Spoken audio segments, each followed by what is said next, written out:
Assalamualaikum warahmatullahi wabarakatuh. Salam sejahtera bagi kita semua dan selamat siang adik-adikku yang aku cintai, adik-adik mahasiswa di mana saja berada ya. Hari ini tepat tanggal 9 Desember 2020 di Medan ya.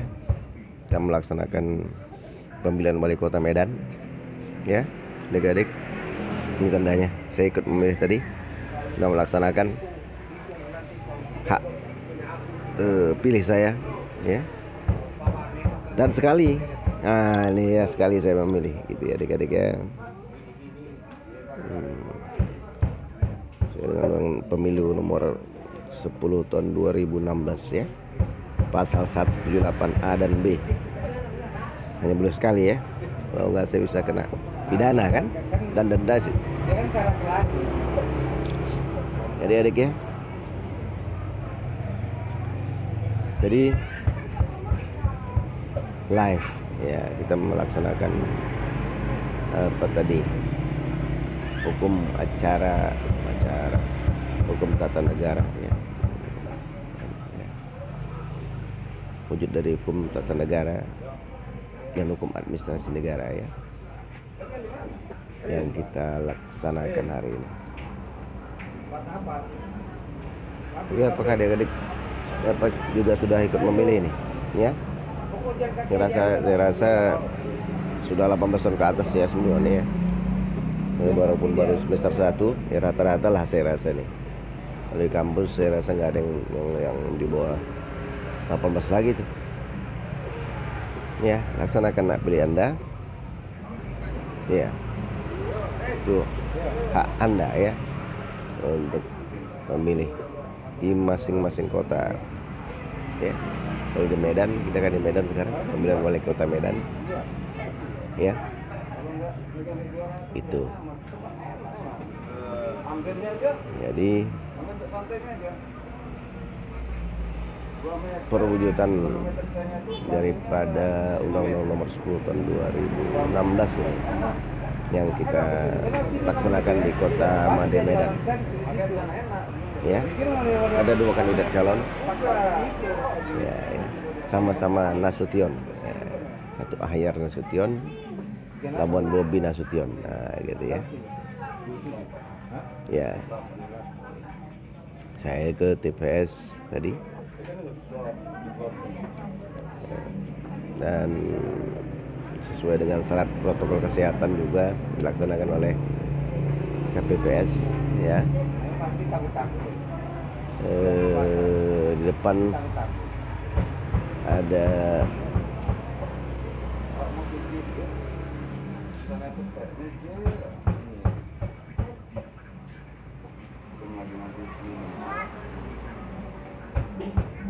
disinfektan untuk cuci tangan ya.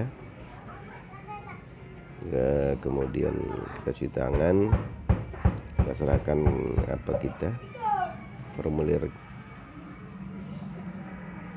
pemilihan kita, lalu kita diberi sarung tangan ya, supaya kita kan nggak tahu yang memegang paku untuk pencoblosannya itu apakah terkena pandemi COVID-19 apa tidak gitu. Jadi pakai sarung tangan, itu sarung tangan yang saya laksanakan ya adik-adik. Jadi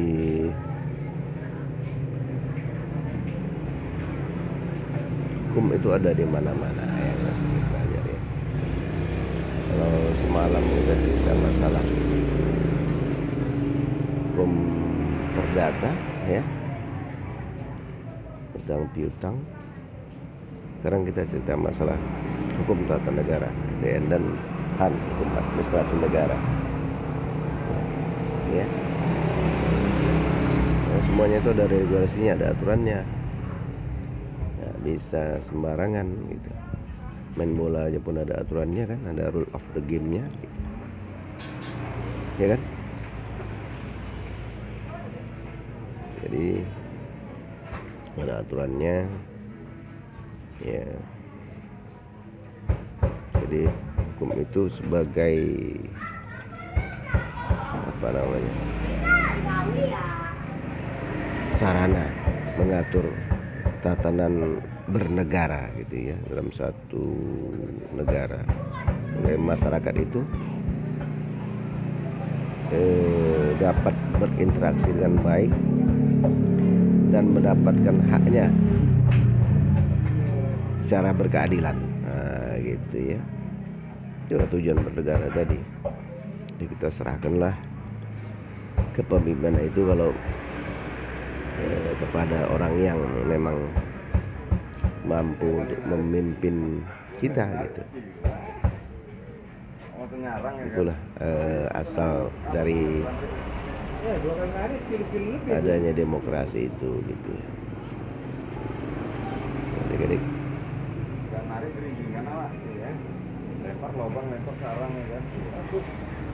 Jadi dia termasuk lingkup hukum publik yang kita laksanakan. Public Rechtelijk namanya ya. Bukan privat Rechtelijk yang semalam saya cerita privat Rechtelijk, dia masalah privat, keperdataan atau hukum bisnis, hukum dagang. Hari ini kita cerita masalah hukum tata negara dan hukum administrasi negara gitu. Ya.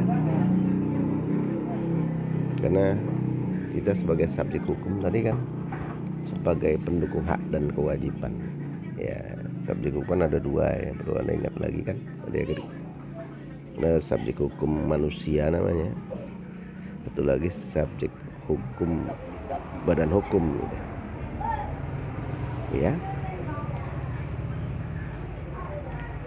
Reh person dengan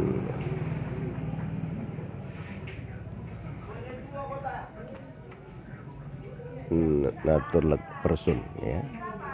Kalau manusia itu naturleg person ya, orang ya, subjek hukumnya natural kan gitu kalau bahasa Inggris.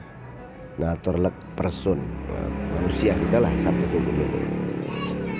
Tapi ternyata dalam perkembangan bernegara dan bermasyarakat perlu rupanya ada subjek hukum lain selain manusia gitu ya. Itulah badan hukum ya. Kalau kita mau buat, makanya ada PT gitu. Ternyata perlu gitu subjek hukum yang bukan manusia gitu, fiktif dia gitu ya. Pada awalnya memang historisnya cuma manusia yang subjek hukum itu kan gitu. Tapi ketika berkembang manusia itu berinteraksi, berdagang ya kan, jual beli, ada rupanya orang yang pengen dia nggak ikut dalam transaksi itu. Badan hukum itulah yang bertransaksi. Nah gitu ya. Si reh person tadi itu ya, PT kan bertindak atas nama PT itu, seolah-olah sebagai manusia dia gitu bertindak di dalam lingkup keperdataan gitu dia bisanya ya. Kalau seandainya ada pembunuhan, itu berarti direkturnya secara pribadi yang bertanggung jawab gitu ya gitu. Jadi direkturnya atau pelaksana di PT itu dia hanya sebagai orhan saja, alat orhan dari PT itu untuk melaksanakan segala keinginan PT itu gitu ya. Karena ada RUPS, rapat umum pemegang saham kan gitu ya. Siapa komisaris, siapa direktur utama atau direktur kalau nggak ada direktur utama gitu. Nah itu beda dengan hukum publik ini yang kita laksanakan hari ini di pilkada atau pemilihan wali kota ini, pemilihan wali kota Medan kalau kita di Medan ya, dia termasuk hukum publik ya. Itu negara yang menyelenggarakan itu gitu, berkepentingan. Nah ini gitu. Ya gitu ya, berkepentingan negara menyelenggarakan itu, tata negara administrasi negaranya juga gitu. agar terlaksana pemilu itu dengan jujur dan adil, tertib gitu ya. Nah, supaya mekanisme kepemimpinan Indonesia itu berjalan lancar sebagaimana kita cita-citakan gitu. Itu regulasinya dibuat gitu, sampai kepada pelaksanaannya gitu ya, DPS ya adik-adik. Saya kira hari itulah kita bedakan hukum privat dengan hukum publik ya adik-adik. Dan hak saya cuma sekali menurut pasal 178A dan B tadi. Nggak bisa 2 kali saya milih. Kasih tanda ini juga nih, supaya saya kalau mau milih yang lain, mau milih lagi nggak bisa nih, ada tandanya gitu ya, kan nggak mudah hilangnya gitu.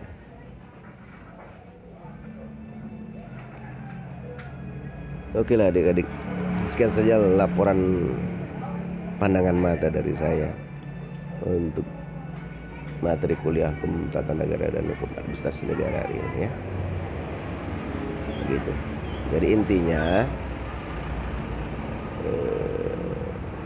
kita cerita atau membahas masalah hukum administrasi negara dan hukum tata negara di sini ya. Pelaksanaan pemilu menurut Undang-Undang Nomor 10 Tahun 2016 itu merupakan refleksi dari hukum administrasi negara dan hukum tata negara gitu. Adik-adik, dan dia dalam jenisnya hukum publik gitu ya, tidak termasuk hukum privat di sini ya. Karena negara ikut berperan di dalamnya dan concern gitu ya, berkepentingan sekali negara untuk melaksanakan itu agar masyarakat itu tertib gitu ya, dan itu juga ada regulasinya gitu ya.